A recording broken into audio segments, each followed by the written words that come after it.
right on the side of us. You could kind of see the thing moving through the woods. All I can remember is flipping the light on, and I see this creature, and I knew in my heart, I knew in my mind, and the whole nine yards, this isn't a man. And then this thing walks across the road, takes a turn towards us, and then leaps over a guardrail. Went to look forward, and there was a big black thing.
Welcome to Squatch-D TV, exploring the Bigfoot mystery each week with your hosts, veteran researcher, author, and TV personality, the Squatch Detective, Steve Kulls, and from the Bigfoot Research Project of Kentucky, Chris Bennett. Sit back and buckle up as we bring you guests from around North America discussing the Bigfoot phenomena, but not without a few laughs, too. Here are your hosts, Steve and Chris.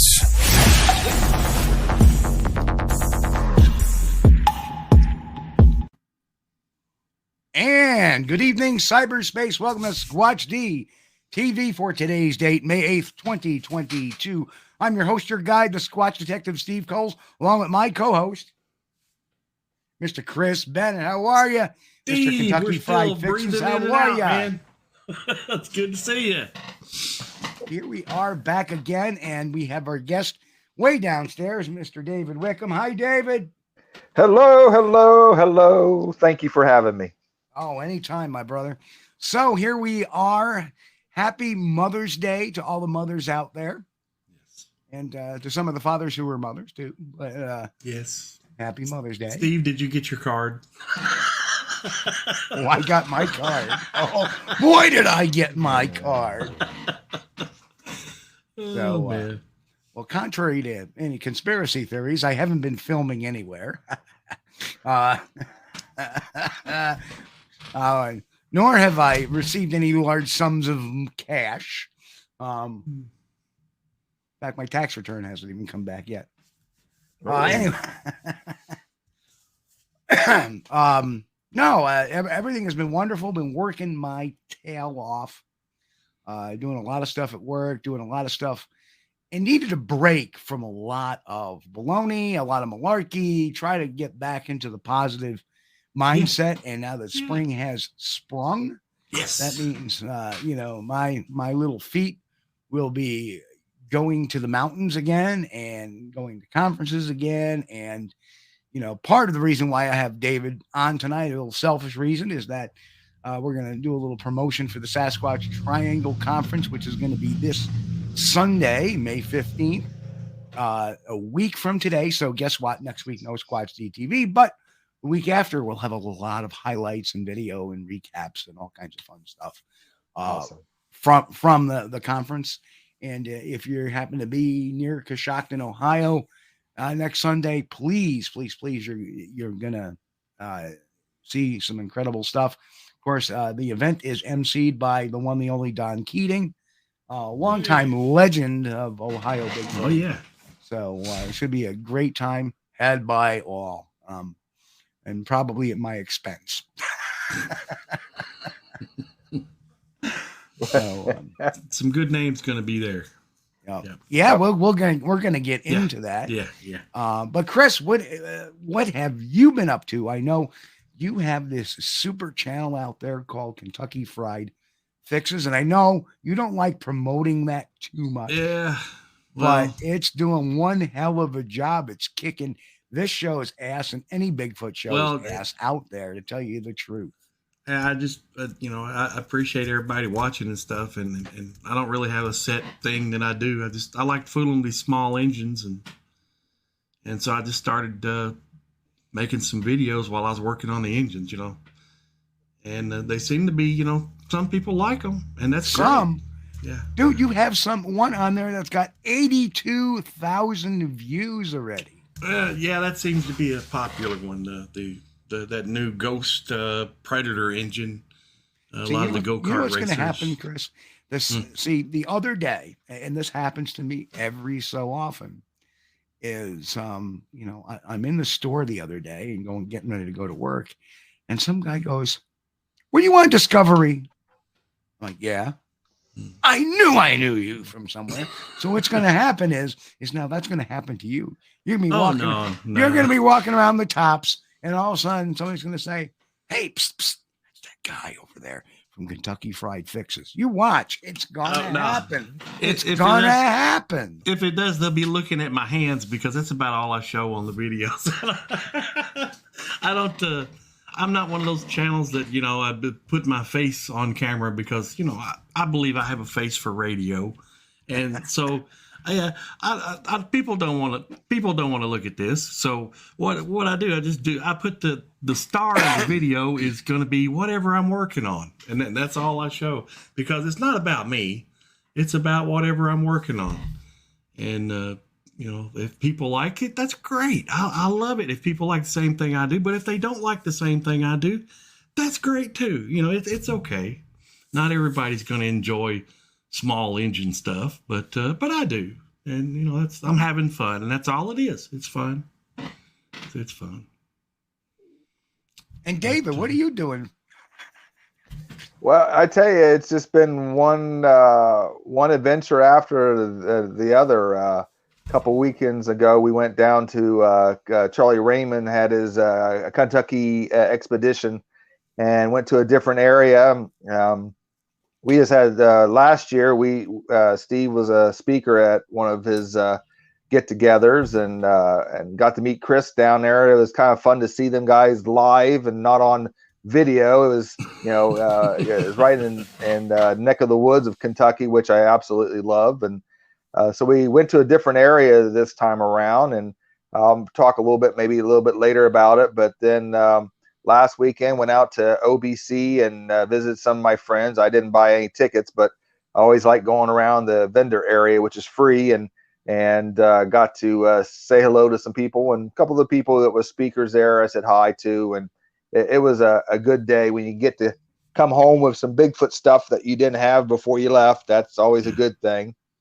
And then we got the conference coming up. So it's all been about today is going through all the boxes that I have and making sure I got all the lists checked off, and cleaning things and preparing things. And we're just about ready to rock and roll. Well, I know I'm leaving here super early on Saturday, so I can make it in time for a little fun and frolicking Saturday night.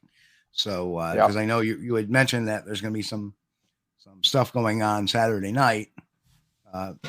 Meet some of us, but we don't need to publicly blast that. But it's going to be a good time. Dinner, of course, is always a lot of fun, and of course, Don, the Cult of Personality, will be there. So it's always a lot of fun hearing some of his stories.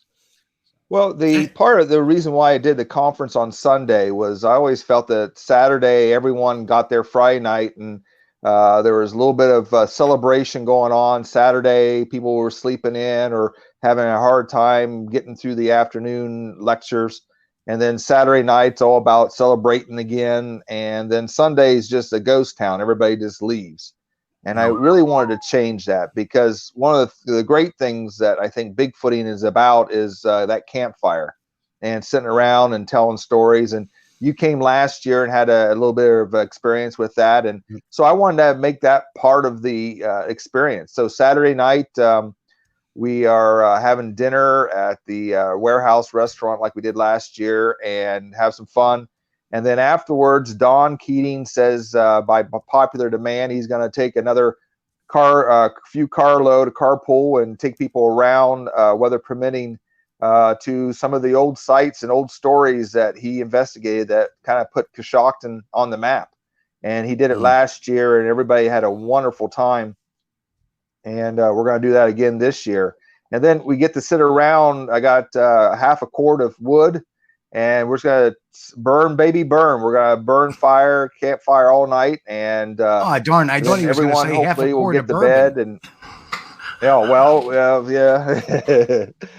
Okay, you come from Kentucky, bring him up. But then Sunday we all leave together. You know, we have that experience on Sunday. We have that conference. And then as you're walking out, getting into your car, getting ready to go home, you all can take those group pictures, share phone numbers, and everyone's leaving together. And it means so much to me when that happens, rather than the ghost town that you see on Sunday mornings after most conferences. So, hey, Chris, let's do our roll call for the night, too. We haven't did our roll call yet. Well, I wasn't really expecting to see too many people in the chat tonight, because this is we've been off for a while and just kind of popped up, you know. Oh, they're filing in. They're all looks filing like there's in. Quite a few people in the chat already. Yeah, we got Low Rider, Lance Windsor. We got, of course, Joe from Western New York Bigfoot Investigation Group. DM Zabo is in the house. Ammon Chris, of course. Kevin Morrison, Arthur Watch, Jay Fritz, Patty Troy. Jay. Angel Nolan is in. Angel. Sherry, of course, is there. Hi, Sherry. Pat Turner from Squatch Talk is in. Hey, Pat. And Brian and Chewy go hiking, and Lockbeard. So, hi, guys. Hello, everybody. It's been a while, and here we are. Oh, Grasshopper's in as well. Grasshopper. Wow. So yep. So it should be it. And thanks, guys. We appreciate you guys being in here. Yeah, here comes Nikki from Harry Man Hoaxes and Hoodwinks. Hello, guys. Hello, everybody. So, yeah. So, David, I don't know if you have, and Jen is in the house. Hello, Jen. Now everybody's saying hi, making sure they're heard, and that's wonderful. Yeah. Yeah. Say hello. Say hello. Doesn't cost anything. Glad to see you guys and gals. Absolutely. Now, when I say guys, I mean guys and gals. So, you know, but it's gang, good to see guys. Troops. Yeah. My Eyes is also here. Hello, My Eyes. Wow. You know, I just love conferences in general because of that personal interaction. Yeah. I think, people can out there and criticize conferences all they want. Oh, you guys should be out in the field. Well, we are out in the field. But every once in a while and every so often, it's nice to get out there. And that's why I do maybe about 4 or 5 of these a year tops. And you get out there and meet some of the folks that you've been talking with. I mean, I went to last year was wonderful. I stopped out in Ohio. I was in Kentucky. I went to Texas. Met a lot of folks that I hadn't met over years. And it was good to see, like Jeff Stewart and Ron Bowles and, Charlie Raymond and David meeting, David for the first time in actually Kentucky, and then saw him a month later in Ohio. And it's going to be good to see you again too, as well, in person, David. And it'll be good to see Eric Altman. And, next year he's bringing back the Bigfoot camping adventure. So that's going to be out there for 2023, which is awesome. This year, David, Peter Weimer is bringing back the Chautauqua Lake Bigfoot Expo. So that's going to be towards the end of the year. Yeah. And then a week after is Squatchachusetts, run by Squatchtober, run by Squatchachusetts and John Wilkes. So it's going to be quite a fun-filled year so far. And if anybody gets out to some of these conferences and you see old Steve Kulls there, you go up and grab a hold of him, start talking to him. He will talk to you. I've seen it. Some of those people that act like, well, I don't know. But if you go talk to Steve, he's like, hey, bud, how's it going? He'll talk to you. And absolutely. That's one thing I do like about my buddy Steve. He's not what do they call that? With people standoffish sort of status thing. Like, yeah. No, Steve's not like that. No, not at all. And I will talk about anything. And anybody? No, not anybody. But I'll talk about I'll talk about anything you guys want. I've talked.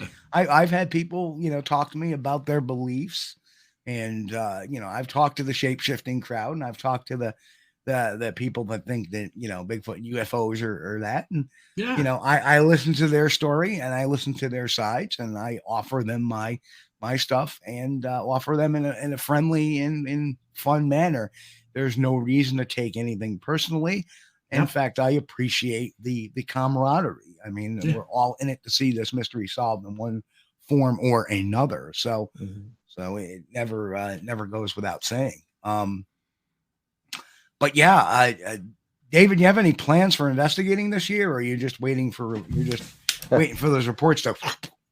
The area that two areas that I mostly look at is the Salt Fork area, and then right across the street from my house is Woodbury and Coshocton, where a lot of Don Keating's old reports are from, part of the Sasquatch Triangle, which is what the conference is named after. And 2018, when I was in the woods a lot, I had a good idea of where the action was, or where the hopefully individuals were in the woods. I could get close, at least get to a point where I was pressuring them enough to get whoops or knocks or something, maybe to start tracking me a little bit. But after COVID, I'm a therapist, physical therapist, so my job got really busy and wasn't able to get out in the woods as much. And now that I go to the areas that used to be active, it's not active anymore. So I don't know where they're at right now. Chris is, ladies and gentlemen, Chris is opening a ski. Yeah, there you go. I'm sorry, guys. This microphone, I have to be really careful with anything it picks up. So. Oh, I can hear it pouring. So really? Oh my God, you can hear that. And in the background, you hear. Bloop, bloop, bloop, bloop, bloop, bloop. Yeah, but I'm sorry. You guys hear me take a sip and swallow and stuff. I apologize, but this microphone Steve got me. It's just it's pretty kick butt. It really. Thanks, Steve. Oh, anytime, my brother. But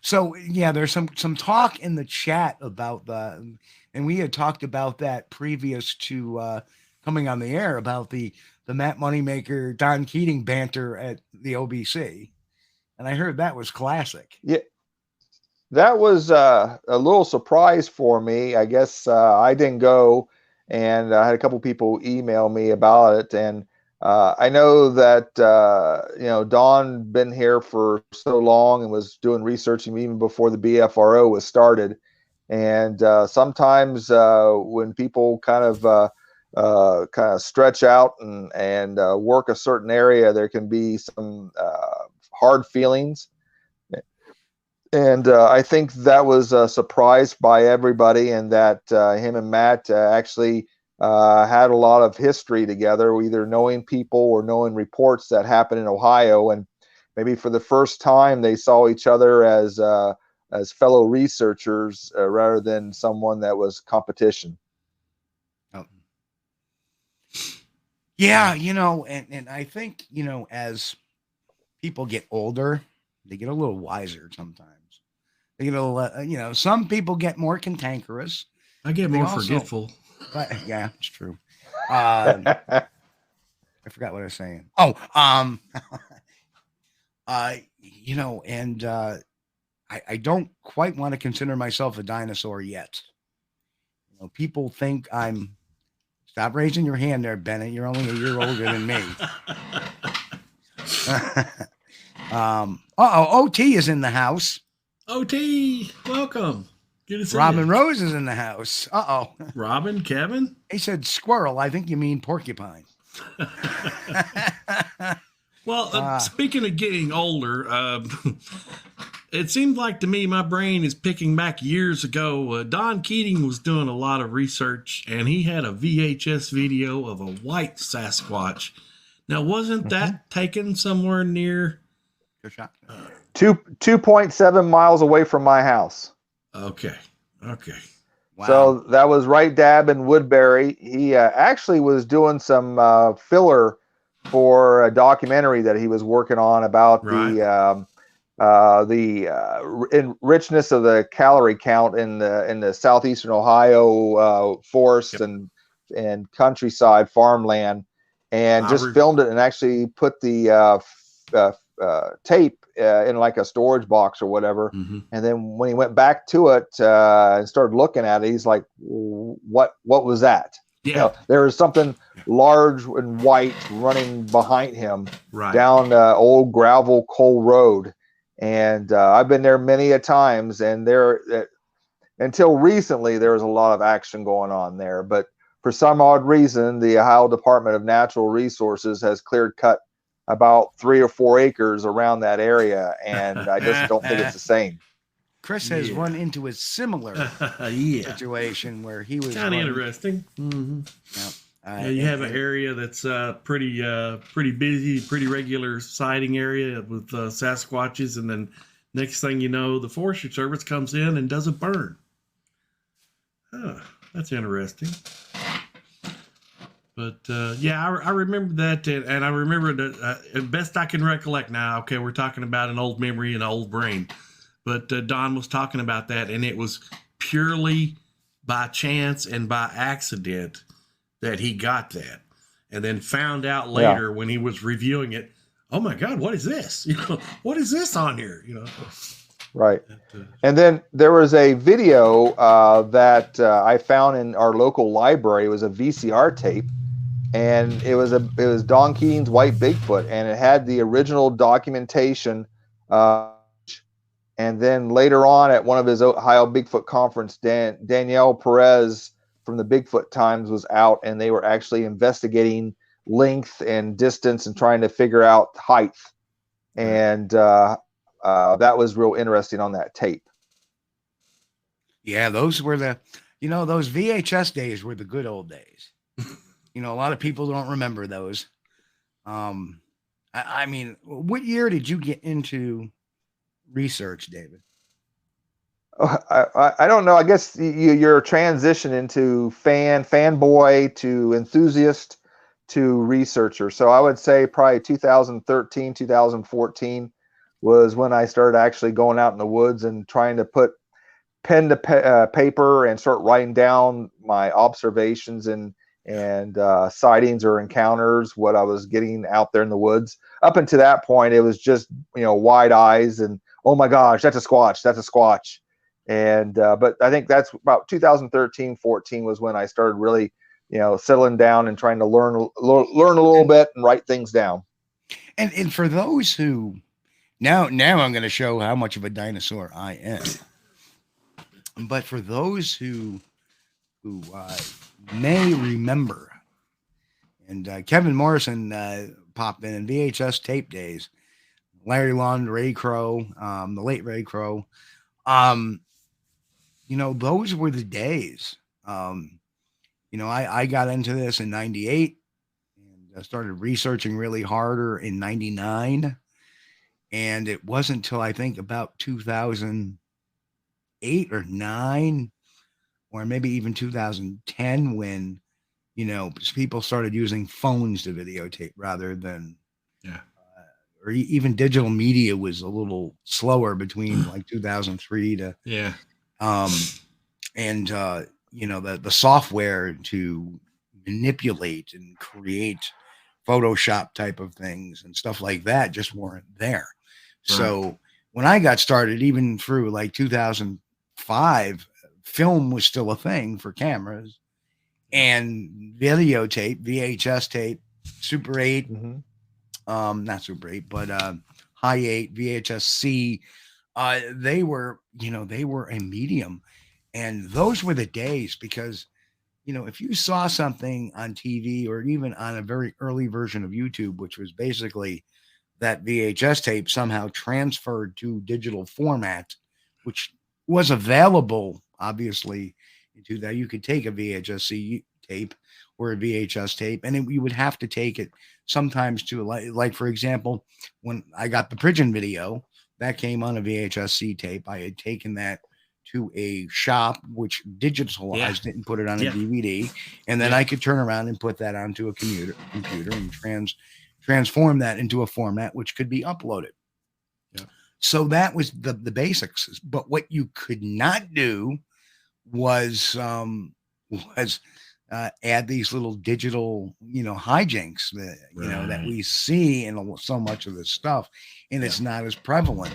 I mean, back in 98, 99, 2000, whatever, not everybody had this mediums. So, if you got a Bigfoot video, it was of interest to watch it because it was a rarity. Now, everybody and their brother is putting out phone videos and digital video of what they think is a Bigfoot, or it may be a Bigfoot. And it's kind of, drowned the research field with over data, basically too much data, to where it's really become more difficult over the last 10 years or so, 12 years, to, pull the wheat from the chaff. So, back then it was a lot easier. The VHS deal, because if you were looking at a Bigfoot video, okay, that's either a Bigfoot or it's somebody in a costume or a suit pretending to be a Bigfoot. There is no digital medium to be inserting a little fake Bigfoot in there, Yeah, that was really cool. And pictures were even more rare. And trail cam photos were, even rare at the time. And you would get some, and they would be a lot of them are very, in fact, all of them are can be pretty ambiguous at times. So it's going to be now, not to diverse, but I want to get back to one of the things I like about the Sasquatch Triangle Conference is that it's built and geared more towards researchers than it is, I would say, necessarily towards the enthusiasts. Like you have these expos, like the Sasquatch Calling Festival that's in Whitehall. That's for your enthusiast.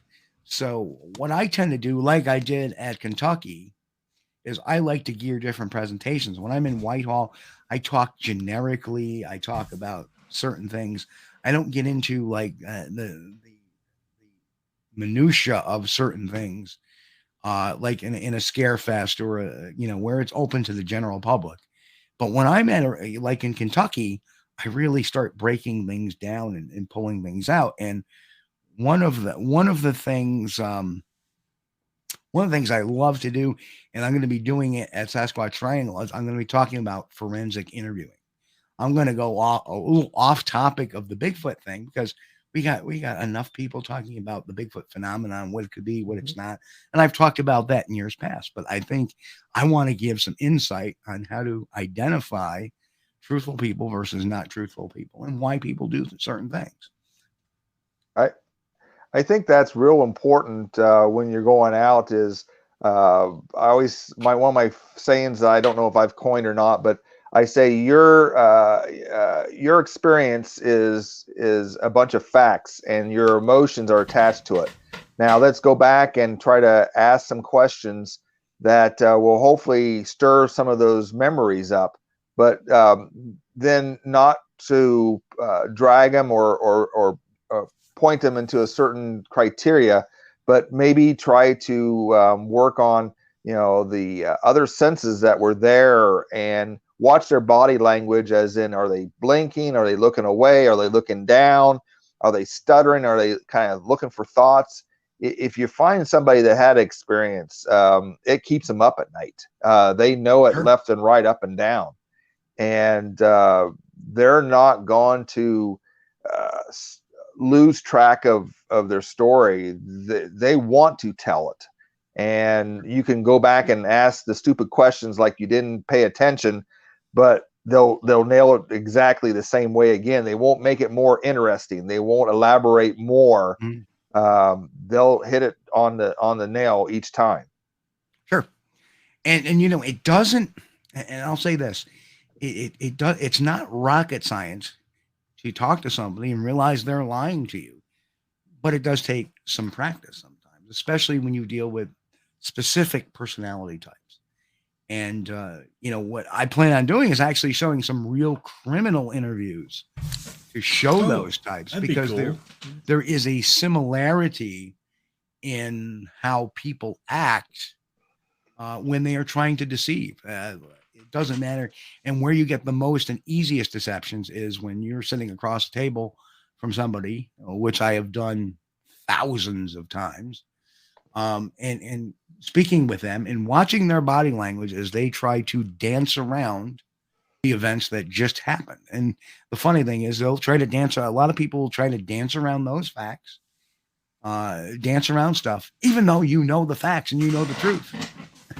And it's amazing how they will try, and it depends on the type personality. And it's kind of funny because I do it all the time. And my Sherry kind of, I don't know if she gets annoyed with me at times, but I'll be sitting. Well, I love watching these shows that have these interviews, or we'll be watching a crime show and something like that, and I'll see a detective start to talk to a potential suspect, and I will say, "Oh, he's blowing it. He's blowing. This guy's going to shut down on him." You know, and they do. Well, I want my lawyer. Oh, God, you were too strong, or you know, or a guy comes on and this guy is really a sharp interviewer. And sometimes it'll be like, I'll watch a crime thing and go, it's this person. Well, why do you say that? Because of the way he said this. And then it eventually turns out to be that person. It's just, after you speak to people so much like I have, you end up, you know, it just becomes, you know, instinct at times. And, you know, what it does is, and people don't understand necessarily, you know, they think, well, maybe you're putting too much into this, you know, behavior stuff or this interview stuff. But no, but you gotta know. The problem is if you focus on that in your initial interviews, you focus on that, it will save you a lot of time and a lot of hassle. You can streamline things. I don't know how many times it was like the primate behavior stuff. Everything relates to behavior. Everything relates to behavior. Primate behavior stuff will tell you whether or not you have a better chance of getting evidence and actually getting your eyes on a creature, or ears hearing the creature, or evidence, versus spinning your wheels. And the days, yep. Go ahead. I just think that, and the other part is, once you have their moment in time written down, then going to that spot and then trying to take it that next step. Why was it there? Why did it cross over? What was on the other side of the road that it was going to?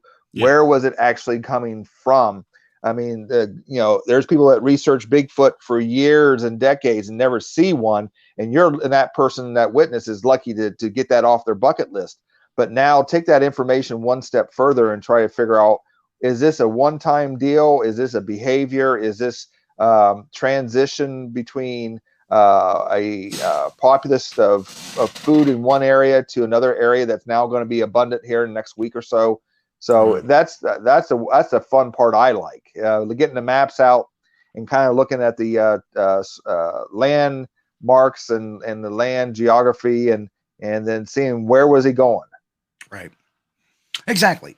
They're all pieces to the puzzle, and to understand, and mind you that it's been about, I want to say, about 11 years since I've been really working on the behavior and fiddling with the behavior and understanding behavior. Chris can tell you, you know, he sent me some maps and I sent him some maps back. Yep. And boom, it worked. Yeah. This is where you want to spend your time. This is where, if you can understand how a primate necessarily thinks, or an animal thinks for that matter, why do we spend so much time in this field looking at tree breaks and tracks and all this other stuff, other minutia. But when it comes down to it, why does a hunter go out in the woods and hit a specific area? Because of, they just don't pick any willy-nilly spot. Yeah. They spend time, the good hunters will go into the forest days before hunting season opens. They will look at the sign. They will understand the ecology. They will understand the habits. They will look at, the trails. They will understand it, and they will move in. So that's what we need to do, which a lot of us don't. There's so many groups, and I'm not saying this for the audience here generally. I know I'm preaching to the choir. You need to have that kind of approach of, okay, where have the sightings been? Where, what is the behavior exhibited? Yep. What are the signs being shown? And you take those three pieces and move. What the interview does with your witnesses is make sure and assures that the data that you're getting is accurate, is reliable, and is substantial. That's the whole reason for forensic interviewing a Sasquatch witness. Couldn't agree more. I couldn't agree more. And the idea is then to follow up with the database and find out, like with me in the area that I look at, Don Keating and some of his observations and summaries that he came up with was matching mine. And I was happy that I was kind of coming to the same summary or finishing as he was, 2 decades later. In October and April is our best months in Coshocton. And then if you're going to be out in the woods, that's the time to be. And I was, seeing that and recording that, and some of the things that I was following up with roadside sightings and going out in the woods and just having my own experiences. And those are the days. And then I would read some of old Don's books about the Sasquatch Triangle or whatever. And all of a sudden he was doing the same thing I was doing. And I was like, I didn't know. I was like, yeah, I was on the right path. So I think the data won't lie. It will continuously be repeatable and allow you to see patterns. And understand that, and this is something I add with a little trepidation, is that sometimes, and if people don't know that on my little hiatus, I was on one of the skeptic, he's a writer for the Skeptical Inquirer, Kenny Biddle. I was on his show, and I think we had kind of ironed something out, is that when I necessarily talk about data, I'm not talking about scientific data. I'm talking about investigative data. There is a difference. Is that where you look for patterns in behaviors, and that not always is repeatable sometimes. Let me give you a really good example. And this is something when I lecture about, retail security, and I do those things too. But years ago, and I apologize, but this is all relevant to our mystery. Because being a good investigator and being able to interpret data, and when I say data, I don't mean, it could mean scientific data, but also things such as accounts and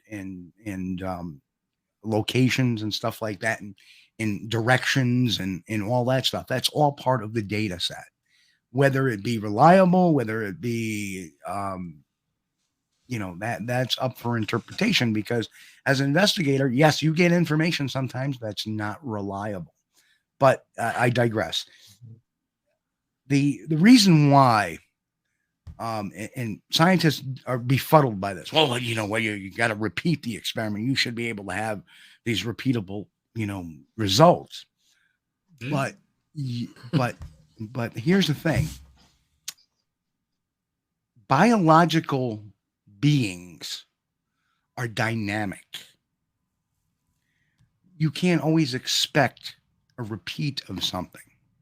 Just because a dog buries a bone in this part of the yard today doesn't necessarily mean it will do it tomorrow. Yeah. Right? It all depends on what their perception is. Yeah. So therefore, data isn't always repeatable when it comes to what necessarily, and that annoys the hell out of me, because I'll give you a great example in retail security. Many, many years ago, in 1993, 1994, there was a couple of companies called Checkpoint and Sensormatic that came out with these systems that if you put this little tag on an article of clothing or a piece of merchandise, and it's not deactivated at the register, it will set these sensors off at the door, these pain in the ass things, right? Everybody has had an annoying time with those. Right? They said, this will cut down your theft by an immense amount. So all these companies across the United States spent billions of dollars into these systems. Me knowing personality, me knowing, shit, this may work for a little while, but it's not. And these companies are still spending money on these things that don't work because the thieves now just take them and break them off, or they don't care. They just keep on going. So what's the sense of having them anymore? The deterrence factor is about that much now. As people become and adjust, the effectiveness goes down. So again, dynamics, it may have worked 10 years ago, certainly does not work today. And I see companies still wasting billions of dollars each year into this crap.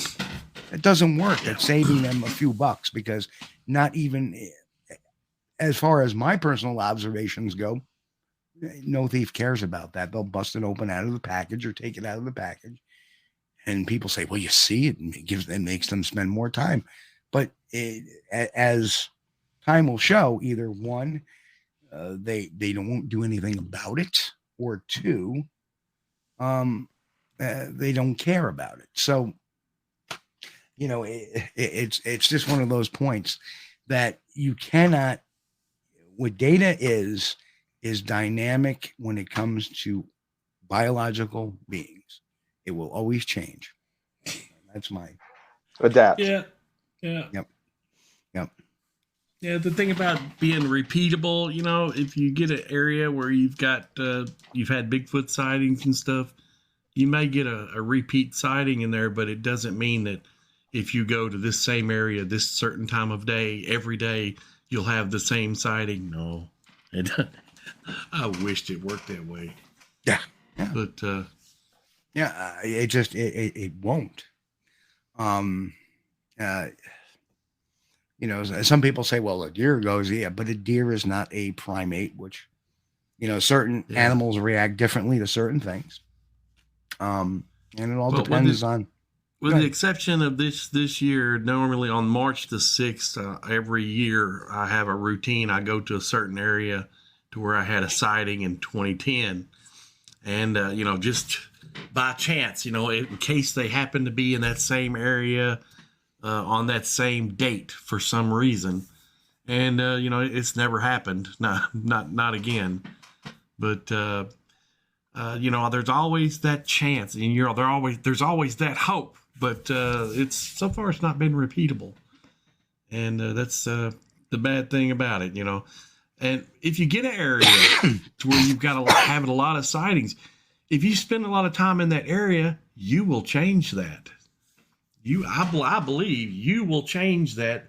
You'll turn a hot area that had a lot of sightings into a cold area because they'll leave. I believe it in my heart. If there's too many, if there's people out there in the woods shining lights at night and stuff every night, dude, I think, to me, in my opinion, I think they'll bug out on you. Because I wouldn't stay there. As does any animal. Yeah. They might move, or they might circle the wagons and go to another spot to get away from you. But I still think if someone's, being a pain in the butt in your neighborhood, I think Steve talked about this in Kentucky. If someone's being a pain in the butt in your neighborhood, you're going to keep an eye on him.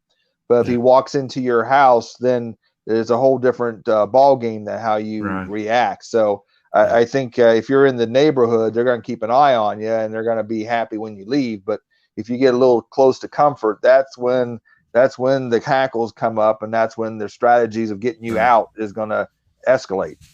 Right. Well, and David has, grasped that whole concept is that you find their territory, but you don't encroach it, because once you encroach it, you're going to push them out.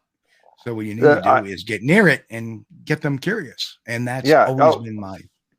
Yep. I get close and I sit down, and I might take whistles or little noise makers and just sit there a little bit and just play and just be an observer. And if I'm curious enough and then they're bored enough, they're gonna come towards me.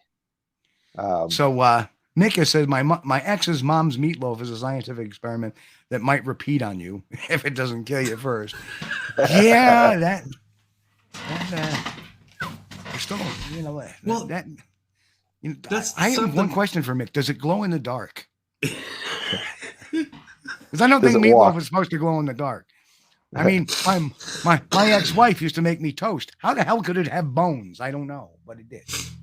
Well, go ahead. The one thing about the over at the Ohio Bigfoot Conference, you got to talk with people, and I did get a couple reports from people into the areas that I research, and I got to do some follow-up. And one was in Woodbury, where a gentleman was bow hunting in an area that I really haven't set foot in of Woodbury, and I was excited because where they normally have been, and I don't know where they're at now, this is a different area that I've not stepped into. So if I got a report in a another branch of Woodbury, I want to go and walk that and see how I feel, and sit and listen and see if that area can strike some gold for me with that bow hunter's sighting. Yeah. I myself am working on one as well. I meant to contact her a couple of weeks ago, but like I said, my work schedule has been a little hectic lately. We were going to bring back the show a couple of weeks ago. It turns out we had an emergency thing at work that I had to attend, which took me out a whole Sunday. It would not have been a good day. And then I was like, last week, I was like, I just need a week off to kind of reset my mind a bit. But yeah, you got to hunt down the leads. You got to, what's the matter, Chris? Jay, yeah. Good point, Jay. Yeah. In Kentucky, you go on someone's property, you be careful, you could get shot. Yeah. Well, the trick to that, though, Jay, first of all, you ask for permission. That's really important. And normally, I won't go on nobody's property that I don't know and that I haven't already talked to, I use that Onyx Hunt, and it's a hunter's app, and it shows you landmarks, and it's pretty accurate. And at least here in Coshocton, since I've been here almost 20 years, and the therapy, that helps me because I've treated most people or their family members or whatnot. So if I can find a name to attach to a couple 10 acres, I usually can track them down and get at least permission. And, I just say, I'm not going to hunt. I'm going to look for, mushrooms or even I'm just checking out some birds in the area, and I'm not a hunter. And usually you can get permission, word of mouth. And I just send them a text, and they send a, yep, you have permission. And then there you go. Yeah. Makes a big difference. Just a little thing, Yep. Well, and I've said it for years before. I mean, when you're, it's very important to know where you are. Because you can go onto private land and not realize it. And then people wonder why some people are armed. Well, I'll tell you why. It's not because of the Bigfoot. It's because of the bear and people. People. Yeah. You know, I've walked a lot of land in my day, and you never know if you're going to walk into a grow operation or a meth lab in the middle of the woods or anything like that. And they don't take too kindly if, you know, especially even if it's illegal, you know, you may not be on somebody's property. You may be on public land, and you walk into this grow field or there's a shack over there, and all of a sudden it's a meth lab, you know, that's being hidden there. It's not on somebody's property. It's being purposely on a public piece of land.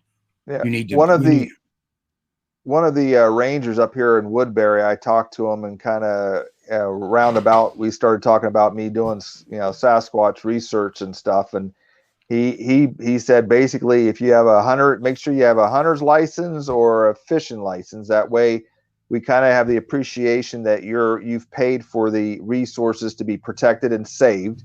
And with that, no fires, no drinking, and be careful out there. He has more time watching out for drug sales and meth being made than he has to worry about some guy running around and looking for Bigfoot. But you know, the idea of letting someone know where you're going to be at, so if you come up missing, they got at least a search party for you to find you if you're injured. But other than that, you know, go for it. And the other thing too is, and this is just a word to the wise, if you go out with, and you got to be careful who you go out squatching with if you don't know people.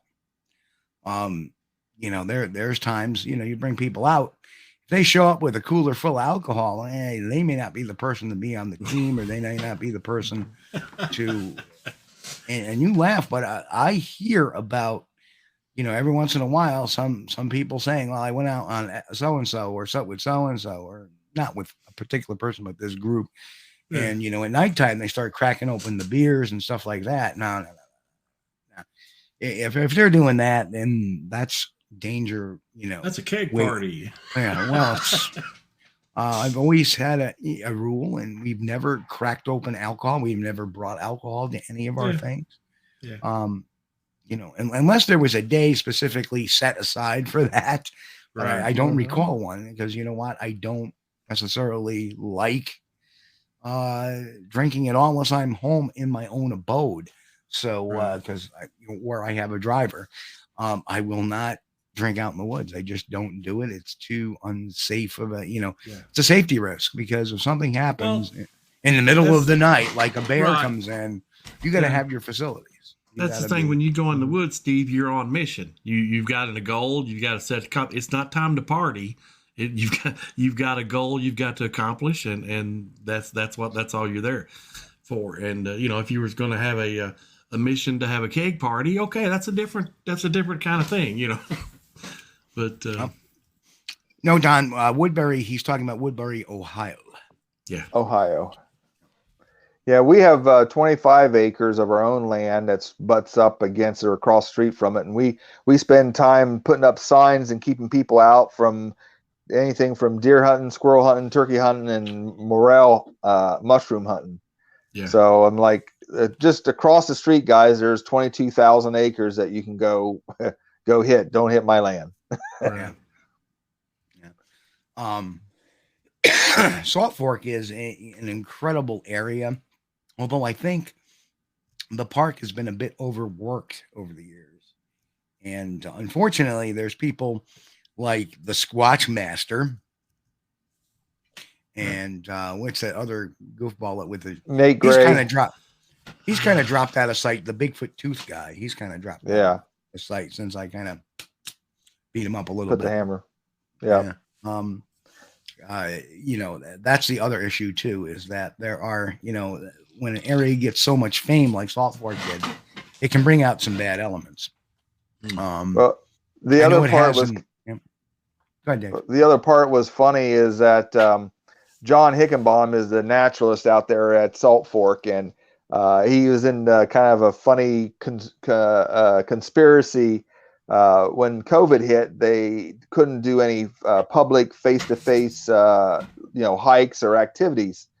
And so a lot of the naturalists in different parks got to do coyotes and box turtles and red-tailed hawks. And they asked, because of Salt Fork, they asked John to do Bigfoot. And so he called me up, and since I help him with the Bigfoot hikes that we do on a public once Saturday a month during the summer, we've been doing that for like 7 years now. And it's great for the education and awareness for the people.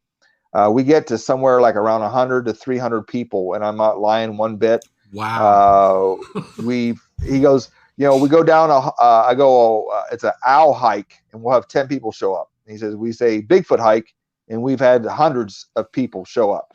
And I'm lucky to have a great group of friends from Ohio who show up, who are other researchers, and we break them up into groups. We take them down the trail. There's a Bigfoot sighting in that area that we review, and we let them hit tree knocks and whoops, and every once a while, probably each season, we have something return back or a call that we don't really know it's coyotes or anything. And I like the one dad was like, hey, you guys got someone down in the woods doing that? That's pretty cool. I'm like, no, sir. Nope. Our reputation is very important to don't hoax. Yeah. But I said, right now we're kind of worried about getting you guys out of the woods so that we can go investigate what that was. So let's turn around and walk out. But John had that. He had a series that he did on Bigfoot. He did a wonderful job. He really did his homework, and he did so well. They had over 1 million hits. Even like Matt Moneymaker was impressed by how many views that video did. So they gave him permission to do a 5-part series, which I was happy to help him get some of the information and actually help them with one of the episodes. And what was funny was some of the group or online talk groups were saying, oh, now Ohio ODNR recognizes the existence of Bigfoot and stuff. And he's like, no, that's not what the case was. It was just to pass the time and educate the group of people on what Salt Fork has to offer. Yeah. And it was kind of funny because it was this, UFOs come out now. The government's saying Squatch is alive and well in Ohio, and he's like, that wasn't what the gist of it was. It was just for fun and education. Right. So there's a few comments. Mick made a very interesting. They won't mention any certain researcher who insists they can only research in the field where high. And they claim that Sasquatch are more likely to approach humans if they're high. I say it's just an excuse to get them wasted. In reality, you don't know how dangerous that is. Being impaired in the woods is a bad idea. Yeah. Where we were researching here in Woodbury, it's an old reclaimed coal mine lands that have high walls and 60-foot drops out of nowhere. If you don't know where you're going, you got bad footing or bad light source, you could be in trouble real quick. Now, Faster Man 3 has a great idea. I say, well, that's fine. We don't care about the Bigfoot getting drunk. The researchers shouldn't be. Well, there was that one video for that beer commercial. They built a bar in the woods for Sasquatch. You remember that? Oh, yeah. I remember that. Yeah, that was a great commercial. Huge thing. It was a great commercial. The big bar with the... But it's dangerous enough out in the woods. And, it doesn't matter. Even if you're out in the woods regularly and you live in an area where they have rattlesnakes, copperheads, water moccasins like we do, you can be walking along and then next thing you know, what was that? I don't know. Hey, what's this rattlesnake hanging off my leg for? And, if you're not got a clear head, you're not going to know exactly what to do about that. Mr. Steve, someone has to create a story to end up on 411. Is this been kind of stoned to death? Good to see you, Steve. Very true. Yeah, it's so hard sometimes because, one of the things that you have to look at, and this is something that I myself find myself guilty of, is that you can have a bias towards someone. If he's saying it's real, it can't be. You got to get out of that mindset. You have to evaluate it separately, no matter what you think of a person. So somebody gets excited over something. Well, let's take a look at it first. Let's not just automatically, throw it in the trash, because even some of the worst researchers can find good evidence. It happens. Mm-hmm. I've seen some bad investigators in my day. I've seen some bad investigators solve some incredible crimes just out of pure luck, or just being at the right place at the right time. So, not that I'm a super sleuth, but I know my craft, and I apply it.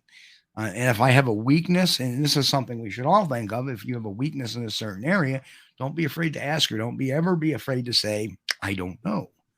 One of the things years ago, people used to ask me, how many Sasquatch do you think there are in the United States or North America, or some variant?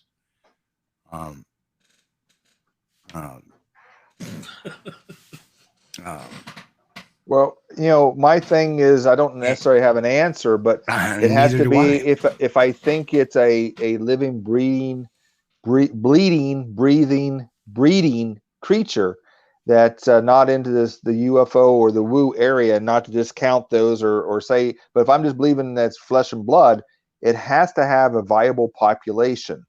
So what is a viable population? That would be the definition. And how far can they travel to maintain that? And, one of the things I was interested in, I got a book that has tracking of different animals, marine animals, cougars, moose, birds, and they've added a tracking device to them, and they've collected this data of how far these creatures will go and fly and migrate, and it's just incredible, the distance that some of these animals travel just to live. And so that would be my part of my answer, is try and maybe not give them a live number, but just say that it has to be higher than what that we think it is right now, just because of the need for it to continue to be relevant. Right. And you know what? I am not a scientist. I'm not an ecologist, a biologist, or any of that. I'm a mere lowly investigator. My specialities are in other areas, not in that particular area. So although I may have some general knowledge of ecology and biology enough to apply to my craft, I do not have that enough information to say with any authority how many Sasquatch there may or may not be. And that's my answer to that. Matt says, late, please start over. Thank you. Well, that's a trick question that a lot of reporters will ask that want to do one of these interviews to make you look like, the guy, the Bigfoot guy. Okay. Well, what they try to do is they try to loop you into making statements that you cannot back up. Right. Exactly. Yeah. And it was like, they had asked me many years ago on a local channel, WMYT channel 13. They did a bit on the Bridgen video many, many years ago. Mm-hmm. And they asked me, is that a Bigfoot? And I said, no. I said, what we have something here is that what makes the film interesting is we have something there that we at least know is not human. Right. Not necessarily saying it's a Bigfoot. So that is, and everybody's coming up there with their own predictions. Lockbeard says 1 million. Pat has got the Price is Right answer tonight. Exact number. With 85,453. Faster Man says it's more like exactly 10,720. But those types of questions with news reporters and stuff. That's why I won't do interviews. No, if somebody calls me up wanting an interview, sorry, not interested.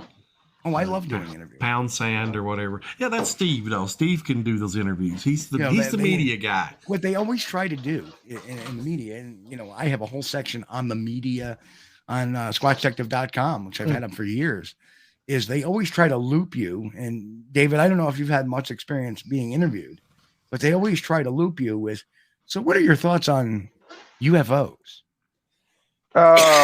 And so usually what I answer is, the thing is, I usually go with, I've had experiences with UFOs, and if you want to hear those stories, I can be more than happy to tell you. But I've not had a connection between a UFO and a Bigfoot sighting. So, I mean, I love the idea of UFOs and ghosts even, but I don't have the time nor the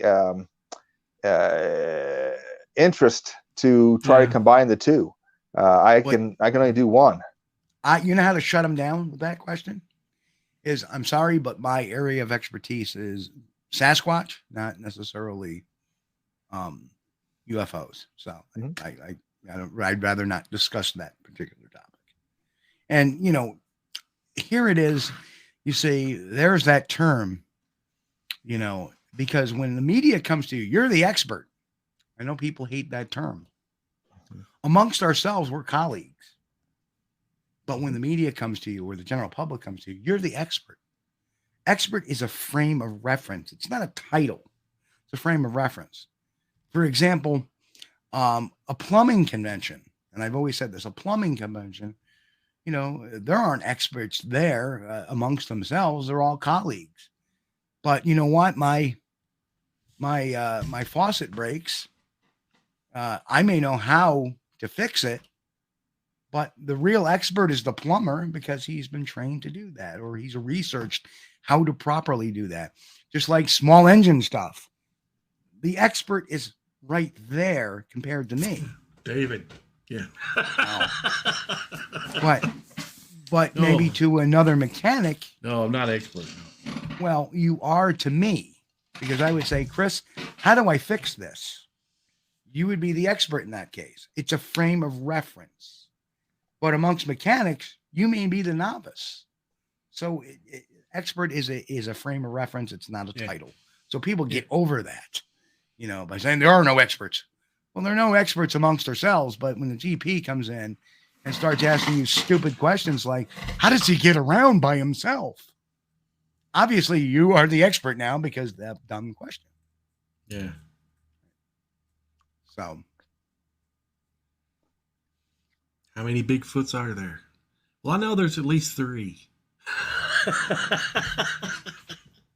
Don't know if there's any more than that, but I know there's at least 3. There you go. See? Yeah. The guy who bought our house was a plumber who, should have not replaced light fixtures without his help. Why do you turn on the switch and get water? That happens. That's right out of the Three Stooges. Remember that one episode where the plumbing we will go. And they turned on the light switch and the light bulb filled up with water. Remember? Oh, come on, folks. You got to remember that. I remember that. Yes, I do. I remember that. Sure do. And don't forget the water letter outer. Yeah, he put a hole in something. Oh, it's a water letter outer. And he put a hole in the floor and all the water went I remember the holes in the boat to let the water out. Yeah. Yeah, I remember. Well, they did that as well in the plumbing episode. They just did it in the bathroom, and all the water started going into the living room. Yeah. Oh, I'm a child of the Stooges too, but I haven't watched it in several years. I remember Larry was out in the front yard, and he was digging around the front yard. He had tunneled himself out into the yard. Oh God, there's so many. But we digress. Yeah. There's nothing like a good little slapstick. We sure don't want to bring those because people would die if they saw those today. Yeah. Classic.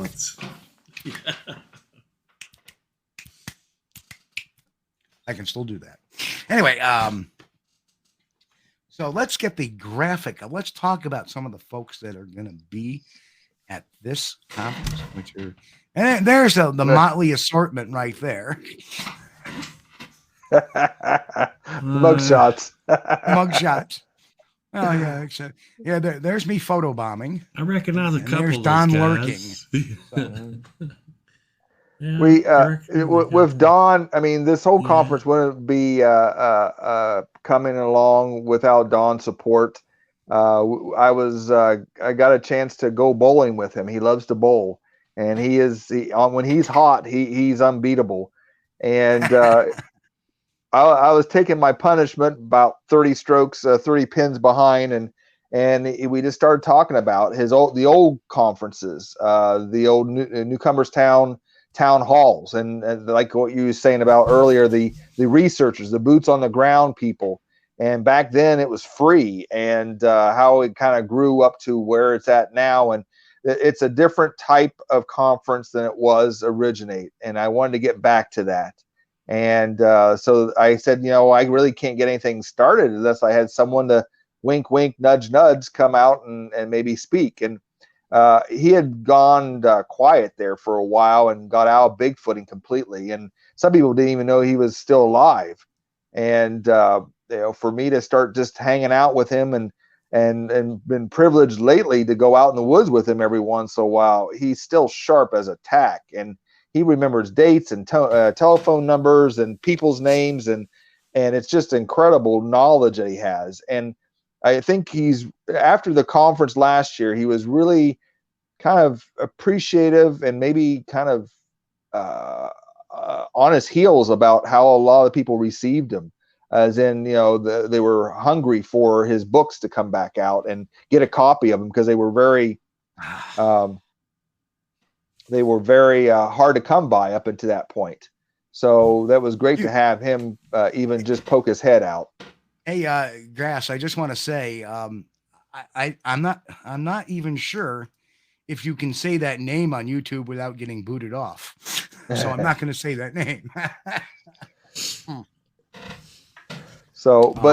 And then after we got done, he said he'd like to be the MC this year. So I'm very happy to have him back in any capacity, and for him to be he said, last year you didn't enjoy your conference, and I was glad when it was over with. I was proud when it was over with what we accomplished, but I didn't get to enjoy it. I didn't get to hear any of my speakers. I was too busy making sure people were happy and things were going smoothly, and but this year he said, I will be the MC, you sit down and you enjoy your conference a little bit. So now somebody's saying Todd Neese looks like somebody. Oh no, let's not go Sean Hannity. Well, I mean, it's just funny. It's funny. But so with that, it started falling the pieces together, and you was there, and I appreciated you coming down. We had a couple episodes where you had called me, and I talked about some of the sightings and stuff, and we hit it off, and then we really kind of it was fun to go down to Kentucky, where I've been at multiple times with Charlie Raymond, and have you guys come and see you guys in the flesh. And that was really. We actually dragged Bennett to show his face up there too. Yeah. I held up the show. Yep, you did. Sorry about that, guys. That was awesome. And then there was the awesome fight with the whippoorwill. Yeah, and which we was at the last Kentucky 2 weeks ago, and Mary Fisher and I was cooking for the group. We had come on board to help Charlie out, do a great expedition. And there was a whippoorwill, and Mary's yells out, "Would you mind?" And we all just started laughing. Oh, it's so good to start. See, it's nice to create a little legend.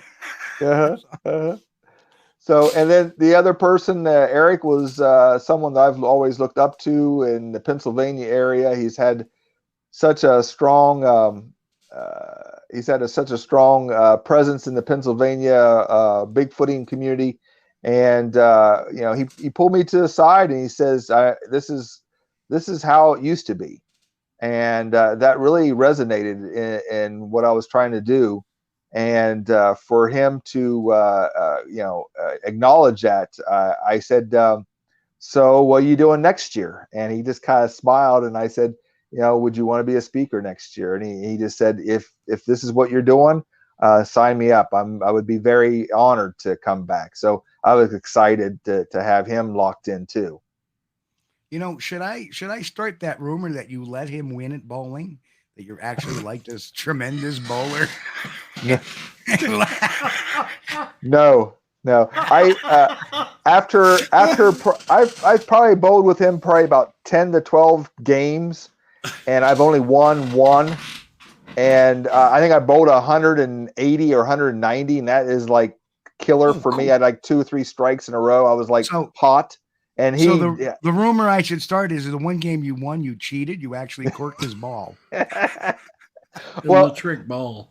There are times when I speak a little smack. I'm like looking at him and saying, you sure you got the right shoe on the right foot? Or, oh, look, there's a Squatch. And he just kind of looks at me and just shakes his head. He gets serious. He's a big time competitor. I mean, and he analyzer. Guess who just made an appearance? Ron Bowl. Ripple Will. Do you mind? Ron was sporting a costume there at OBC. He was doing the big hair. Hello. Well, it's good to see all our friends coming back in. It's glad to see you guys. Horribly. But needed some time. Every once in a while, I need to recharge the batteries, especially when bullshit is happening. Pardon my French, but it just gets on me where I just don't. It's really hard sometimes to put on a smile when it comes to this. So I tend to go where my smile is more natural, and when my smile returns, and I know I got this thing coming up next week, and I'm excited to see everybody. And there's a couple of people that may not know who Todd Neese is. David, you want to kind of throw a little bio on Todd? Yeah, he had a sighting when he was in the service, and I think he saw 3 Sasquatch that were walking away from him. That really just sparked his curiosity, and he's been researching there in Oregon for a long time. I think one year he even got himself a boat, and they went up to British Columbia and did some squatching up there.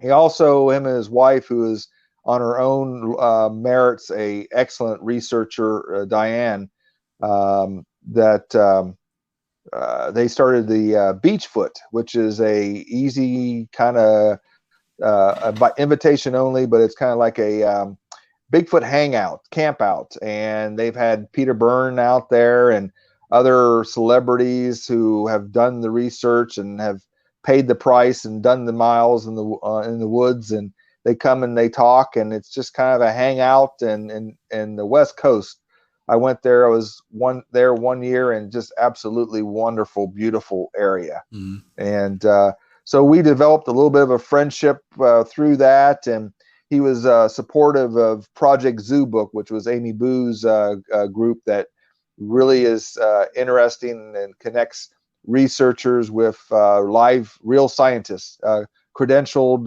degreed scientists, primatologists, anthropologists, and it's just an amazing group. And Todd was one of those people in the Bigfoot world that was giving us a platform to grow and speak. And so for me to invite him out here to see my neck of the woods is really good. The other part we was connected to is when they had the 50th anniversary of the Patterson Gimlin film. They had a shindig going on out there west, and he was here at Salt Fork speaking at Creature Weekend. And I had asked him, just, hey, we got a campfire and some marshmallows, and you want to just hang out and kind of get away from it. And him and Amy Boo and Mark Maisel was out, and we was kind of getting the phone call from Diane about what was going on over at the 50th anniversary, which was a big fiasco, if you ask me. But it got to be kind of interesting, to say the least. Well, if you talk to Todd and Diane, I've known them for years, and I'm looking so forward to meeting them finally in person. So yeah, he's a great guy, and I'm very excited to have him come. And just so people know, he just wasn't in the service. He retired from.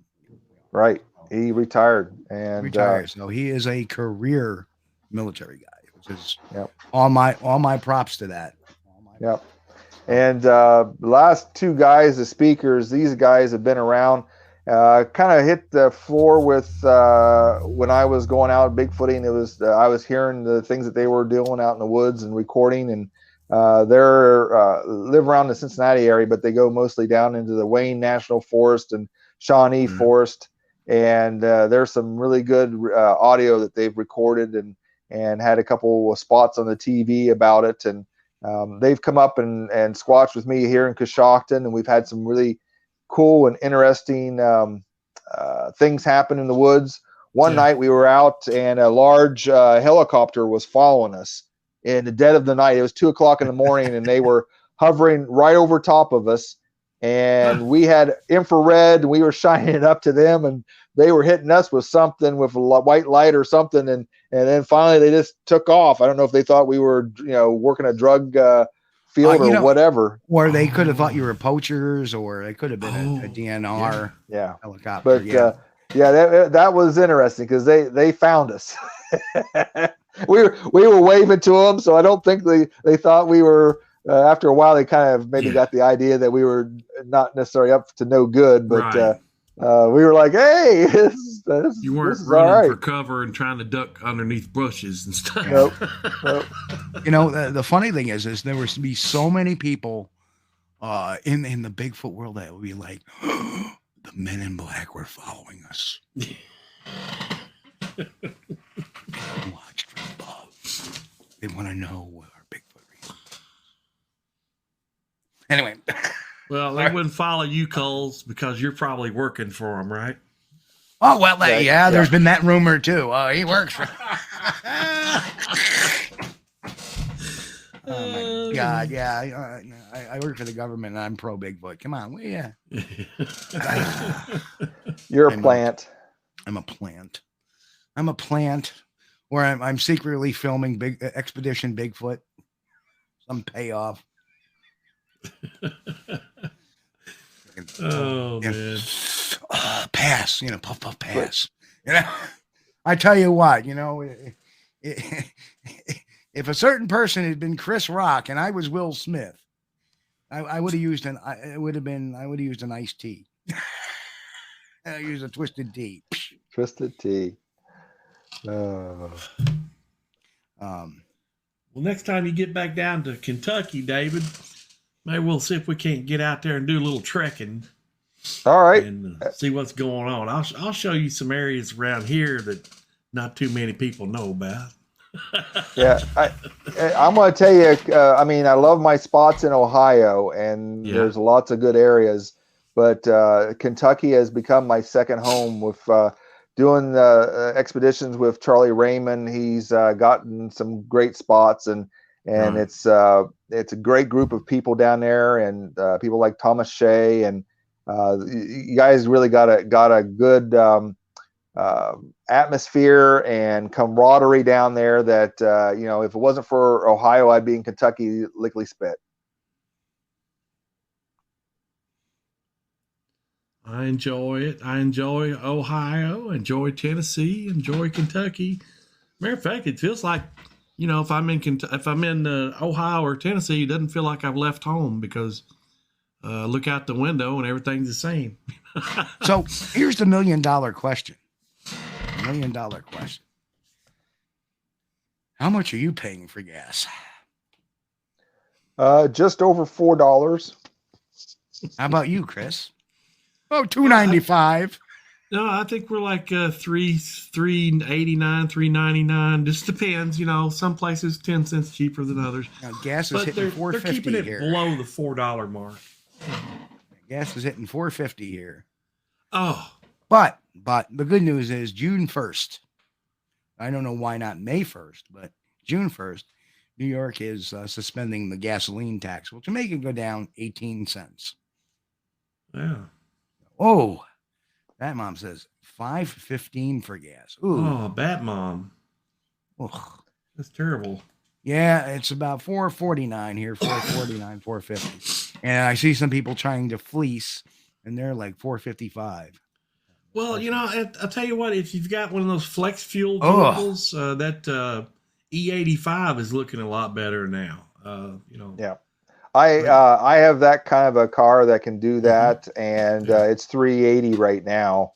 And when I filled my gas tank the other day, because I have to really pick the locations to fill up from that, because it's only in certain gas stations, but it was like $38 to fill my gas tank, and I haven't seen that for a long time. Now, okay. Yeah. So Kevin says $2 a liter here in Canada. I have no idea what that means. That's, oh my gosh. I have no idea what that means. $8 a gallon. Oh my gosh. Oh, that's a liter. A liter. Yeah, right. Well, so 4 liters will make it just a little over a gallon. Yeah. Well, yeah. Almost $8 a gallon. My gosh, that's terrible. Bat Mom says, yep, riding a bike looking pretty good now. I am so glad I got the Bronco Sport and not the full-size Bronco. I'll tell you that much. Oh, wow. So I am. But, yeah, you know, that E85, it's not, they don't really have it here locally. I'll have to drive like 35 miles to get it. Let me tell you something. I know we got off a little topic, but yeah, I used to use like E85 because my Ford Ranger was a flex vehicle. And here's the interesting thing. On my old Ford Ranger back in 2005 when I had it, I used to get about, on gas, I used to get about 325 miles on a tank. Right. With E85, I get about 250. Yeah. Yeah. Mileage does go down. It's not, you know what, after a while, I was like, the E85, it just burns faster. It may be cheaper. Psychologically, I'm filling my tank up for lower bucks. Yeah. But I'm not getting I'm not getting the mileage out of what I got at a regular gasoline. So well, there is a happy medium in there too, and you can even do this on your regular fuel injected vehicle that's not flex fuel. You can run about a 50-50 mixture in there, and they'll run. I've done that. Yeah, Ron says I'm not sure if they'll let me and Ron back in Kentucky together again. Yeah, we were a pretty formidable duo. You're welcome back anytime, Ron. It was great having you, man. You know, it's always that funny because I got my New York banter and Ron's got his Ozark banter, and you know, it was like Chris and I when we're on the show. It's like, you know, it's just a perfect. Ron's a case, and here's a character, and I love him to death. Yep, and he came here, he was sitting right here, here. Oh man. Yep, and yeah, Don over there in Vermont says same price on my side of the pond. Which the pond is Lake Champlain or Lake George. Lake of George or Lake Champlain. But you know, there are a few tricks though. You know, even if you don't have a flex fuel vehicle, your fuel injected vehicle, you can run up to half a tank, 50-50 mix of E85 and gasoline. Yeah, see, there is the expert right there. See, told you. Yeah, you can run. No, I'm not no expert. I just, you know, hey, I've had a 96. I still got it. 96 Jeep Grand Cherokee with the V8 in it, and I ran 100% E85 in it, and it's not a flex fuel vehicle. Well, the next time I come down and see you, I'm going to show you the 3-cylinder turbo that I I want to see that. It's kind of a cool vehicle. It's a 3-cylinder turbo in that Bronco Sport, and I get about 27 miles to the gallon on that. Yeah, so not, you know, pushing that weight. It's surprisingly. Well, you know, my vehicle's got that 5-cylinder engine in it, and you would think it should be pretty good gas mileage, you know, but no. It does about the same as a 350 Chevy, about 14 miles to 16 miles to the gallon, maybe, and that's it. You know, you're not getting any better than that, and that's really been painful here lately. Really painful. You know, and I'm just out of experience, for those who don't know, we're going to ask an automotive question to Mr. Bennett. So if I put a lift package, maybe just an 1.5-inch lift package, will it change the gas mileage if I do not change my tires? I don't think if you don't change your tires, I don't think it'll change your gas mileage. Okay. It could. If you're raising up higher, you're catching more air. Usually the lower you are to the ground, the less air you catch. But I wouldn't think it'd be that much, But now let's say you put some big mudders on there. Oh, yeah. You're going to be changing your gas mileage drastically. Right. Yeah. Well, I think I think I'm using 17-inch tires, right? Maybe 18. And it can fit up to an inch higher, bigger tire. Yeah. Even though I'm giving it because of the wheel well. Mick says yes, it will. It will change my mileage a little bit. I don't know if it will change it for the better or for the worse. Yeah, that's true. The aerodynamics will be changed. Yeah, it's raised up. That's right. Because not by a lot. I'm only talking 1.5 inches. And truthfully, that's not too much. Yeah. Between the models, the Bronco Sport Badlands, which is actually it's an inch higher than the model I have. And it has a bigger wheelbase and it has a 4-cylinder, and that gets about 24, 23 miles to the gallon. So, I'm raising 1.5 inches, which will put it 0.5 inch over the Badlands. Yeah. I'm considering. So, but I was going to have a friend do it, but I'm going to have it taken to a mechanic instead, because I understand that you may have to adjust the steering a little bit to make sure the steering wheel is still. So I don't know. Yeah. Mick says I'll lose about 2 to 3 miles a gallon. So I don't know. It may change some, you're not lifting it up that much though. No, it's only 1.5 inches. So it's only that much. I'm lifting it by that. So. Yeah. Oh, Donald. I wouldn't suggest you do that too long. You're leaning out your fuel way too much. Yeah, well, that's true. You're leaning. It'll be a leaner mixture. But if you've got a computer-controlled fuel injection system, it'll detect that with the oxygen sensor, and it'll allow the engine to have more fuel. So it'll automatically adjust it electronically, the amount of fuel flow that your engine gets. That's why you can now the E85 though, the flex fuel vehicles, they've got the plastic fuel line that doesn't get eat up by by ethanol. Yeah. And but I think most of the older stuff has plastic fuel lines too, but some of it will have metal, so yeah. But I used to do that if I'm in Bowling Green or Elizabethtown, someplace that has E85, I'll get whatever I'm driving. It doesn't matter if it's flex fuel or not. I'll use I'll put about a half tank of regular unleaded in it. Then I'll slip over to the E85 pump and put a half a tank of that in there with it and mix it. Okay, so we got a lot of funny, good comments here. We got Ron, who says it's a government conspiracy. They raised the prices on gas, so we can't afford to squatch. I believe it, Ron. That would be Raptor Crazy says, I go to work on a riding lawnmower. It's 10 horsepower. I put $10 last week, but I only go about 3 miles an hour down the highway, and that's without the lawnmower blade running. Well, you could also engage the mowing deck and mow the side of the highway and make it look nice, Yeah, you can pick up some side jobs and get a little pay on the way back. Yeah. Oh, goodness gracious, all the conspiracy theories. Oh, man. But see, that's the thing, too. If you get regular unleaded and premium unleaded, the only difference in the octane, it's got more ethanol in it. The premium has more ethanol, and everybody hates ethanol in their gas, and I do too. But for cars, it's probably okay. They can handle it. I have heard that too.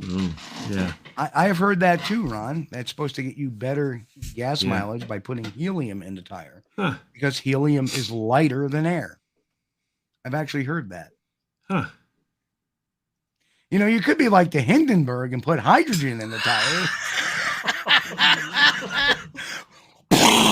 Oh no. Oh. Sorry. Put hydrogen in my Tires, yeah, that'd be great. Ron, that was hysterical. Just by true, but leave it to me to turn that into a. Oh, goodness gracious. But yeah, the ethanol fuel is terrible, and everybody's got it now. Everybody's got it. Chris, why is that people remember the Hindenburg, and that was like 90 years ago. Yeah. Because of hydrogen. Yeah. People tend to remember big things like that. I don't want to say like the words and stuff, but people tend to remember big things like that. But and how many words do we really need for that kind of craft? If you think about it. Yeah. I mean, we have a Zeppelin, we have a blimp, we have a dirigible. What's the difference? Do we have any experts that can tell us what the difference is between those three? No idea. Anyway, let's get back to the Squatch. Yeah, we're off topic here. But every once in a while we go off topic. That's our charm, Chris. So how many hours, David, does it take to put together this kind of conference? Just out of curiosity. Because people think it's really easy, but it's not. One of the first things I did is I talked to a couple other people who have run conferences, and they gave me some notes, and I wrote them down. And first off, you go to the state of Ohio, and you you establish a LLC, and you're going to protect yourself and your assets so that if something goes wrong, they can't take your house away or sue you for damages. So I went and got an LLC in the state of Ohio, got my tax ID, and so I could be able to report things when I have money coming in and out of the house. So that was the first thing.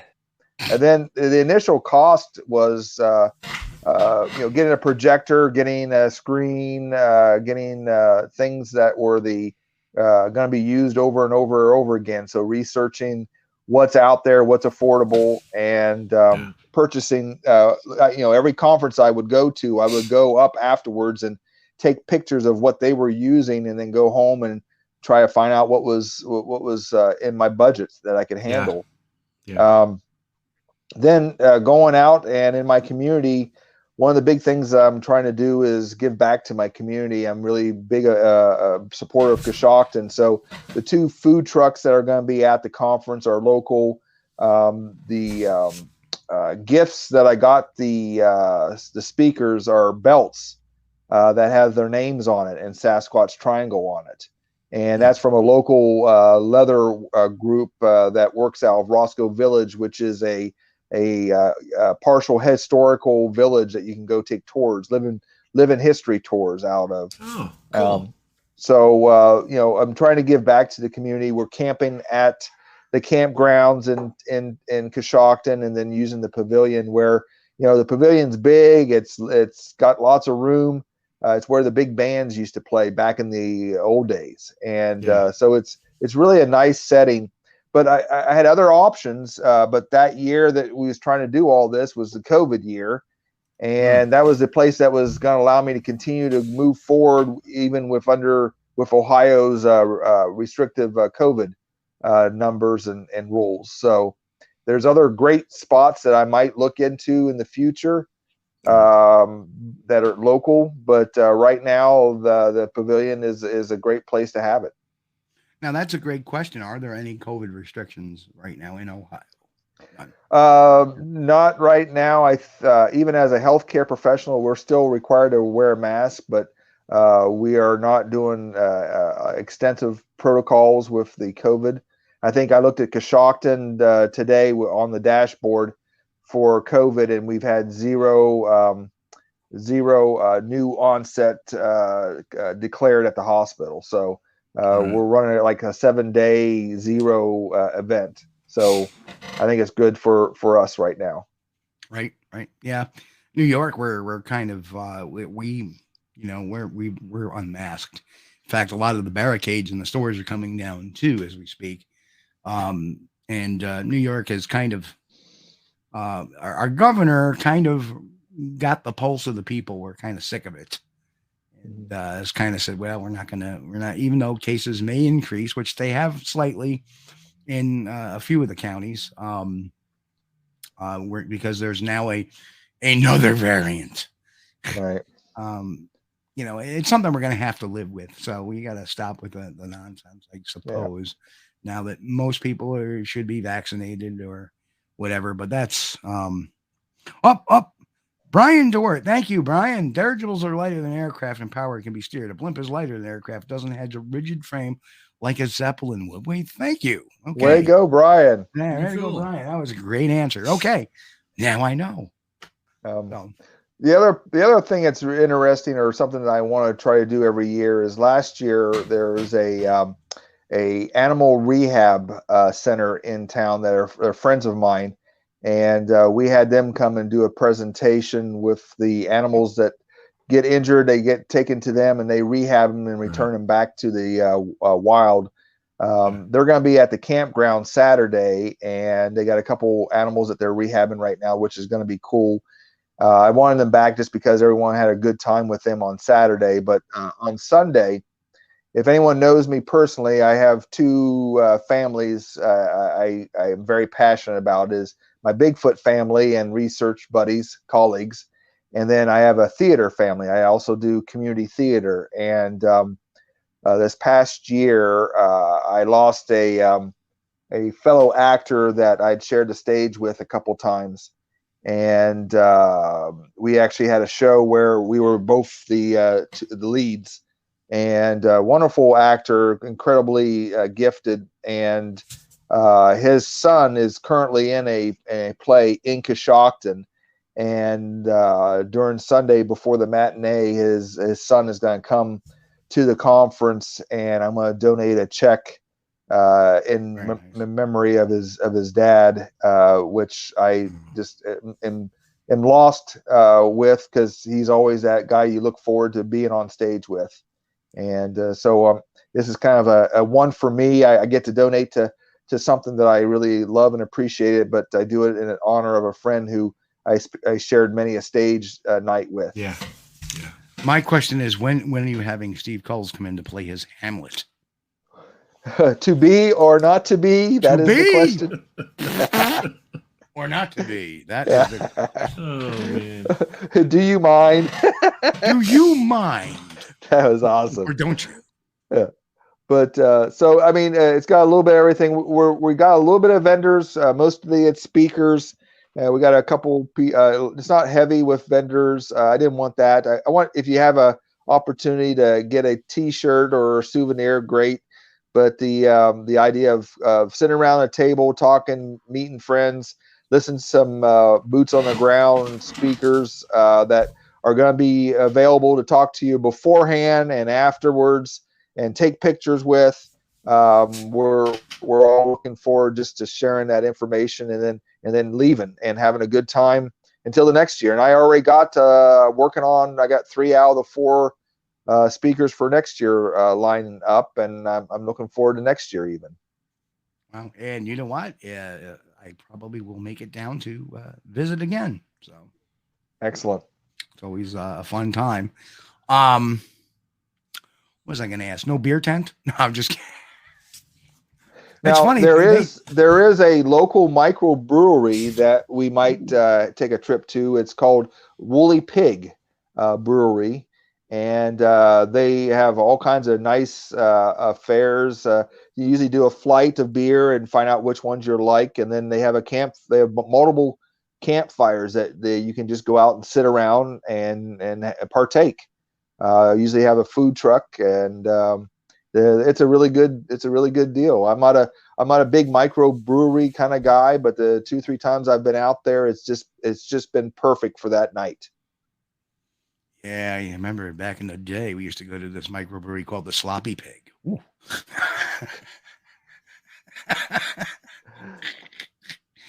Oh, God, I'm sorry for the one-liners tonight. Boom, boom. Hey, I'm back. You know, what can I say? Last week my tie caught on fire. Somebody tried to put it out with an axe. Anyway. That's awesome. No stills here, Mick. Not behind the workshop, anyway. No, Bill. Chris is pretty square when it comes to that kind of stuff. You know, yeah, I'm known to partake in a bourbon or two once. Just not on missions. So now I will do. I do make some homemade wine every now and then, but that's it. I mean, oh yeah, I remember that little operation you had going there. Little homemade wine, and that was thankful. I'm thankful to Pawpaw over at Doing It Cheap for letting me know how that worked out, because I knew how to make homemade wine, but we always did it like the wild way. You took like plums and crunch them up and then let them ferment, you know, with the natural yeast. Then Pawpaw showed me, oh, you could take grape juice and use bread yeast and it will work. And I'm like, oh, come on, man, really? And I tried it. Yes, it works. So I don't know if we should be discussing homemade wine on the channel, but too late Joe, now. you're speaking at Courtyard. Oh, Joe, please tell. You're a Bigfoot lecture, just me at a Courtyard by Marriott. Oh, good for you, Joe. Okay. Yeah, Jen, there's Jen. Says Coshocton is only about an hour and a half from me. Come on down Sunday. Come on down. It's going to be a good time. Come see this goofball. That would be nice. I'll be sure to be bringing a whoopee cushion for extra excitement, and I'll throw it under Altman's chair. You know, he says, "No, no, sorry, I'm just being so juvenile all of a sudden." Oh shoot! But you know, the other part I think is after we have two speakers in the morning, I'm gonna give everybody a long lunch hour. So we got the two food trucks, and that way people can start talking, and if they had something that they was stimulated from the first two speakers, they can have a little time, because all the other conferences, they only give you about an hour and a half to run somewhere to get something to eat and then run back, and you're not quite digested. And you know, we kind of take our time and let people, you know, go to the bathroom or go get something to eat or go take a little walk around just to kind of wake up a little bit. But then we hit the two speakers in the afternoon, and then we're done. So did I hear correctly? Is there a Mexican or a Latino fair there? Latino fair? Or Mexican? Well, the one food truck that's coming is from last year. It's the Backwoods Smokehouse. Oh yeah, that was really good. And they have a sandwich that just doesn't quit. It's big and it was great. And then the other one was kind of funny because it was one of those. I went out to get a beer at the Woolly Pig, and they were out there, and they're called the Flying Naked Pig. And so they're a new food truck in the area, and I tried their food and it was good. So I was like, hey, how about coming out and helping out? And so it's going to be very interesting. What a great name. Never word of advice. If you're doing a conference, do not have a Mexican food truck for lunch. There's a story with Amy Boo that she'll be embarrassed for me to tell her, but I was doing research for a BFRO expedition here in Coshocton, and she was going to be one of the leaders to one of my groups. So she came down one weekend, and I was kind of giving her the lowdown on some of the experiences that we had in the area and sightings, and we were doing the hiking through, and she was doing good. Well, at lunchtime, we went to one of our Mexican restaurants, and we ate something there. And, you know, I'm used to the good food there. And then we went back walking in the woods, and we took off down the road, and she grabbed a hold of me and she said, "Oh my gosh, I have to go to the bathroom. This is emergency." And I'm like, we're already like 20 minutes away from town. If we turn around, I said, I might have an idea. And there's a hunter camp in the middle of Woodbury. I said, that's where we're going anyway, but I think there's an outhouse there, a portlet. And we came around that corner, and I swear to God, the clouds cleared and the sun came down and shined on that portalet. And I pulled over, and she's laughing. She says, "Go check it, make sure there's no animals in there." So being the gentleman that I am, I walked over and I looked, and it was actually really clean. It wasn't dirty. It wasn't like I needed to pull out an extra roll of toilet paper or anything like that. It was clean. So she went waddling over to the outlet, and I took a walk down the road because I just feel that friends should not be witnessing to anything that might have transpired after that. And but we have a picture. We occasionally will pop up on our Facebook of live memories, and that's we call it the holy portalet, and the sign from God, and it's still there. I mean, it's something that I when I drive there to look, because it has a lot of good research in the area. Right. Jay Fritz says, if you do have a Mexican food truck, please set up wind of it. Yeah, that can be kind of a noisy ending to a conference. Yeah, but these things happen, you know. Everybody's human. You know, it's like when I go on expedition, I have to be very careful, and we all should be mindful of what we eat prior to going on expedition. Yes. Like Taco Bell is off limits for the week prior. And anything cabbage, nope. Even eggs, nope. No. In my case, even water. Well, anyway, we are winding up the show. I know we've had a little bit of fun and frolicking here tonight with back and forth, but that's the show, man. We talk about all kinds of things, but it's centered around Bigfoot, and that's what we do. I always love having David on too. He's a great guest. I appreciate you guys' friendship, and it was great to meet you guys last year, and thank you for I guess Steve, for confirming what why I set out to do the conference. I hope it's the right reasons, and with speakers like you, we can keep a nice tradition like Don had when he first started out. And there's a lot of Bigfoot conferences and festivals around, and for each its own. And if you enjoy those or festivals and stuff, and it's okay to be a fanboy or enthusiast, but this one here, like you've nailed it pretty good, is that it's set up for researchers. And so if you go in the woods and you do a little research yourself, come on down. And at the same token, if you're an enthusiast, come on down too. You can learn.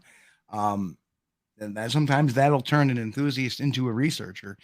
And I'll never forget, there was a gentleman last year in a wheelchair that told me his encounter that he had, and it's always good to hear from folks and pressing the flesh and talking about their encounters. Yeah. And it's a forum.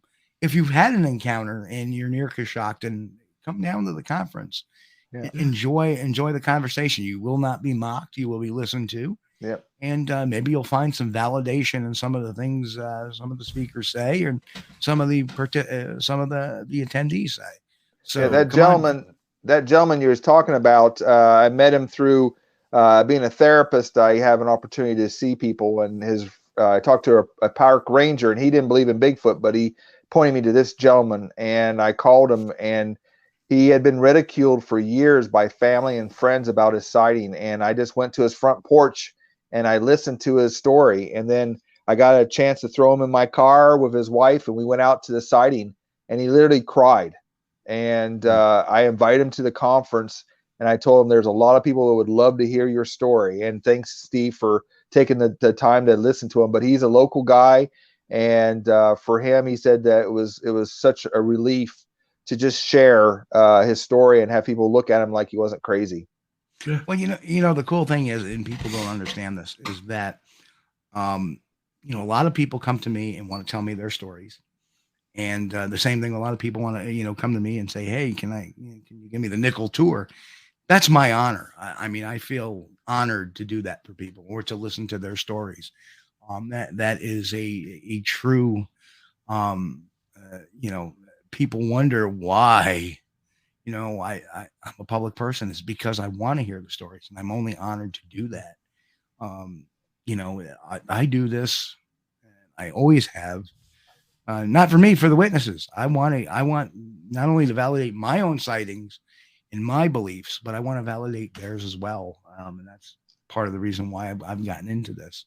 And again, my job is not to prove that Bigfoot exists. My job is to gather evidence to pass off to scientists, and they can figure it out from there.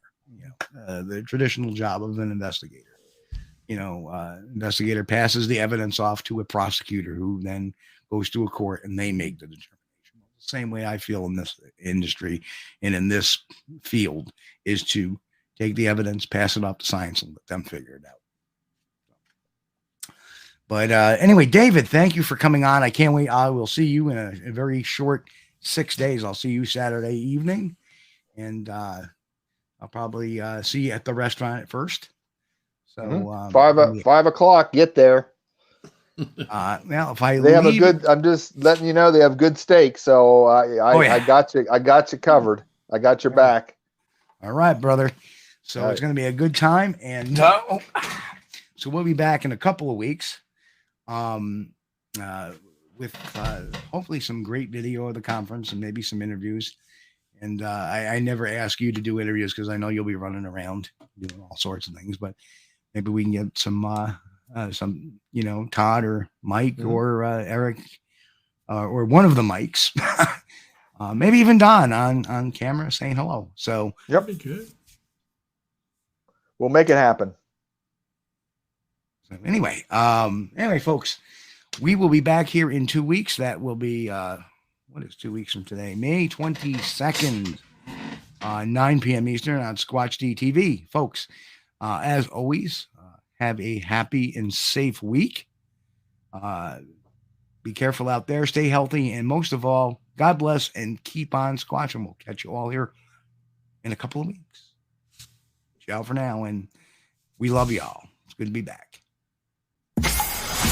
Hey folks, you've been watching Squatch-D TV. Join us each week, Sunday night at 9 p.m. Eastern for the latest on the Bigfoot mystery. As always, we thank you for being our loyal viewers and encourage all to subscribe to our YouTube page at youtube.com/Steve Kulls. As always, have a great week.